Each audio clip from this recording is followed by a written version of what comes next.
അങ്ങനെ നമുക്ക് ഇന്ന് താമസിക്കാൻ ഒരു സ്ഥലം കിട്ടി. നമ്മുടെ സൈക്കിള് കാര്യങ്ങളൊക്കെ ഇവിടെ ഉണ്ട് കേട്ടോ. ഇതിൻ്റെ വണ്ടിക്കാണ്ട പോണം. Hi bro, what's your name? ആണത് ഇവൻ്റെ ഫാമാണെന്നാട്ടോ പറഞ്ഞ, കരിമ്പിൻ്റെ ഫാമാണ് കേട്ടോ. ഇപ്പം ഉള്ളതൊരു കരിമ്പും പാടത്താണ് കേട്ടോ. അപ്പോൾ ഇവിടെ വന്നിട്ട് ഇവിടുന്ന് ജ്യൂസ് കുടിക്കാൻ കാണാൻ പോണേന്.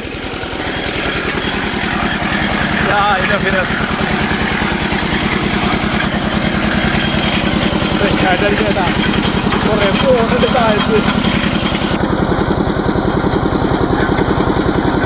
ആളെനിക്ക് നീ സാധനം പറയും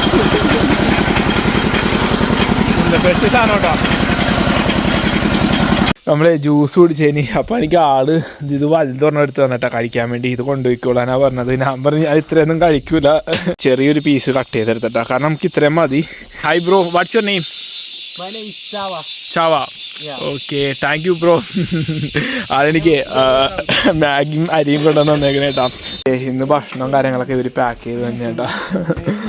അപ്പോൾ പുള്ളിയുടെ വീട്ടിൽ വന്നതാണ് ഞങ്ങൾ. പിന്നെ അതേ ചോളം എനിക്ക് ഇവരെ ടിഫിനായിട്ട് പാക്ക് ചെയ്ത് തന്നെ കേട്ടാ.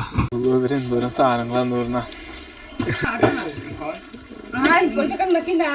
കലോമേ കപ്പി. ഓക്കെ കലോമേ, ബൈ ബൈ. എൻ്റെ വീട്ടുകാർക്ക് ഭയങ്കര സ്നേഹവും കാര്യങ്ങളൊക്കെ ആയിരുന്നു കേട്ടാ.